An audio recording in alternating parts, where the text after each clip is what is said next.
The Chicago Bears stick with Matt Eberflus, but move on from offensive coordinator Luke Getsy. What does it mean for the future of the Chicago Bears and Justin Fields?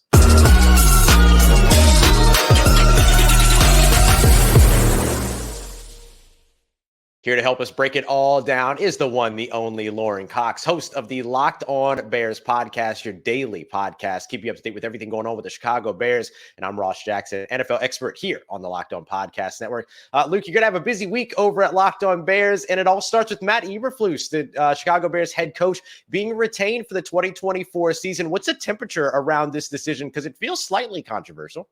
Yeah, definitely some people getting the pitchforks and torches ready. The boycott talk is already swirling on Twitter. I mean, ultimately, the outrage is minimized only because this was kind of expected. We've heard reports leading up to this week that, Eberflus was expected to return, but Bears were having conversations. And I think the fan base as a whole is used to the organization making these kinds of decisions of saying, you know what, we don't want to rock the boat too much. We don't want to become an organization that's constantly firing and turning over head coaches after 2 seasons and not giving guys time to really fully realize their vision and then, letting them fully succeed or fail along that process before making the change. And so it has been a patient organization, and yet fan base is still mad because they hope and want and expect for better and want the team to aim higher. But ultimately they're saying, you know what, Eberflus made some progress this season and they want to see where it goes from here. So they maintain Matt Eberflus, but they still make a big move moving on from offensive coordinator Luke Getsy. What did it take to get to that decision to move on from the OC? It feels like how you justify bringing the head coach back. All right, you look at this right at 7-10. That certainly is an improvement in terms of the win record, but this season they were 1-7 against teams that finished with a winning record. Right? They were not a good team, that they made progress in some ways, and largely Matt Eberflus's defense was the source of a lot of that progress. Played really, really well over the final 8 or so games down the stretch, and yet the offense continued to struggle to get points on the board consistently and really, maximize the talent of Justin Fields and DJ Moore and Cole Kmet, et cetera. And so this is Matt Eberflus's way and the front office's way of saying, listen, your defense was very good and we like you, so let's fire the offensive coordinator, get someone new in here to try and boost that side of the ball and hope that your defensive progress can sustain, and then a better offensive presence can ultimately lift this team up with whoever the next quarterback's going to be.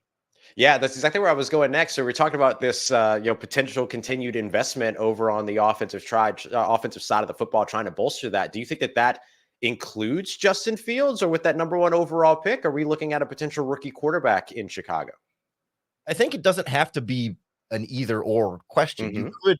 It would be difficult, but it doesn't have to be either or. You could draft a quarterback and keep Justin Fields. I do think ultimately the trend is going to be towards moving on from Fields in one way or another and then drafting a quarterback, because I think that's partially how you sell another offensive coordinator on this gig. And I know we might get into that a little bit, but like the number 1 overall pick is a chance for whoever the next offensive coordinator is to really shape that quarterback and have their guy. And plus, I think having the number 1 overall pick as a quarterback can extend the job security for Matt Eberflus and also for Ryan Poles as the general manager. If you're hitching your wagon to this coach who it feels like is still going to be on the hot seat and still has a lot to prove this season, if you can get through 2024 and say, oh, well, we had a rookie quarterback, and so that's why, we need more time. We need to be more patient. Let's not rush to anything here. Let's see this through with the rookie quarterback. All of a sudden, like job security and that sort of the politics side of things can start to matter even a little bit more than just like purely what's in the best interest of the football team, which might still be the rookie quarterback. But it seems to me like trying to bring in Justin Fields' 3rd offensive coordinator in 4 seasons as he's coming up on the final year of his current rookie deal. They got a 5th-year option still ahead of him. Like to me, that signals quarterback change along with offensive coordinator change. So is the number 1 overall selection enough to sell for a top offensive coordinator, or does the retention of Matt Eberflus kind of murky the waters a little bit in terms of selling the vision of the Chicago Bears to a top offensive coordinator? If I were, the young, upcoming, say, quarterbacks coach or passing game coordinator who's never been an offensive coordinator before, I would think I'm holding out for the offensive coordinator job that I think is best for me and my long-term future. And if I'm that guy and pick a name, the one that jumps to mind is Zac Robinson, the QB coach for the Rams, who's kind of exactly who I was thinking about. If I'm him, I don't look at that Bears job and think that's the one I got to go take, right? Because potentially lame duck head coach, potentially lame duck quarterback, or maybe the number one overall pick. But even if the number one overall pick is the quarterback you like, do you have that job security? Like, to me, it's an opportunity. Like, there's only 32 offensive coordinator jobs, so somebody will want it, and it's not going to be like you're scraping the bottom of the barrel for anybody who will sign up for the job. But I think the very top of the top candidates have the kind of leverage to say, no, I'll wait for a better gig. Yeah. If not in Chicago, as we wrap up here, thinking about Justin Fields, if not in Chicago, where do you think would be a nice fit for him in 2024 that might actually give him an opportunity to continue to develop? Everyone always jumps on the Atlanta Falcons because he's from that area and has said before he grew up being a Michael Vick fan and has a lot of connections there with and then Kyle Pitts, Drake London, Bijan Robinson would be a lot of fun. Like, that's the fun one that we can going to. And they're a team that's picking far enough from the top 10. I think they're at 8th. Like, they're far enough from the top, 3 quarterback options that maybe that could be enticing for them. But I look at a team like Pittsburgh as a possibility. I think he and with Mike Tomlin would be a lot of fun. And I think, as they kind of have a track record now of former Bears first-round pick quarterbacks with Mitch Trubisky.